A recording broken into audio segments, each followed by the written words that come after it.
शेजारी राहू नका, मूर्खा जवळ राहू नका, आपणा सारखे करीती उपदेशही मूर्खाणाम प्रगोपाय न शांते. मूर्खांना जर उपदेश केला ना, प्रगोपाय राग येतो त्यांना. ज्यांना ज्यांना उपदेश. एका ज्योतिषीने भविष्यवाणी केली की उद्या 1 ते 2च्या दरम्यान पाऊस पडणार आहे, त्यात माणसं वेडे होतील.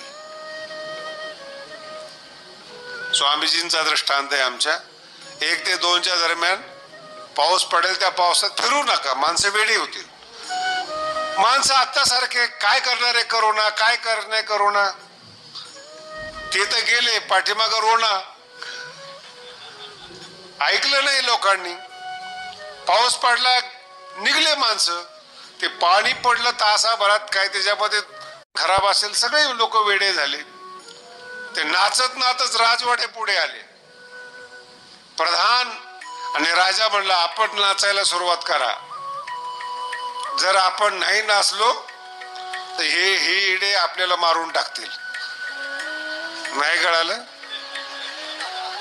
राजा आणि प्रधान वेडे नसताना वेड्यात राहण्यासाठी खोटं खोटं का होईना पण नाचावं लागतं. नाचायला सुरुवात केली. प्रधान म्हणला असं कसं काय? आपण शहाण्याचे राजे होतो, यांचे नाहीत. हे सगळे वेडे झालेले आहेत.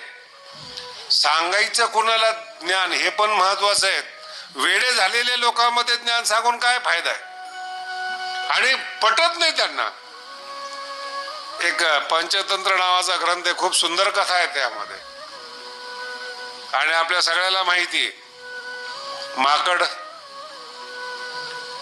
माकड चाळे फार प्रसिद्ध आहेत. आणि चिमणीचं घर, जे घर असतं ना सुगरण, किती सुंदर असतं पावसामध्ये. निसर्गाने किती सुंदर बनवायला ज्ञान दिलेलं आहे. मग ते सुगरणीचा जो खोपा असतो, घर असतं, त्यात बसलेली चिमणी शेजारी पावसातलं माकड कुडकुडत होतं, पाऊस पडत होता. विनाकारण चिमणीला वाटलं थोडे 2 शब्द सांगावेत. असं कधी करू नका बरं का ज्ञानेश्वरी ऐकून. कोणालाही ज्ञान सांगू नका, फजिती होते.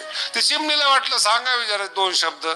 तिने सांगितलं, अरे मला हात नाही आहेत, मी चोचीने एवढं सुंदर घर बनवलेत, तू माणसासारखा दिसतो. माणूस नाही, असे बरेचसे माणसं जे माणसासारखे दिसतात, माणसं नसतात, ते त्यांना माणूस समजणं आपला मूर्खपणा आहे, नंतर कळतं. संस्कृत मध्ये कथा आहे ती, दृश्यसे पुरुषाकृती. तुझं जे रूप आहे ना, पुरुषाकृती, हात पाय आहेत, त्याला हिंदीमध्ये फार सुंदर बनवलेले आहेत. हाथ है पाय है आदमी जैसी काया, इतने दिन गमाया झोपड़ा भी नहीं बनाया. चिमणी सांगते. बर कुणाला? माकडाला. अधिकारी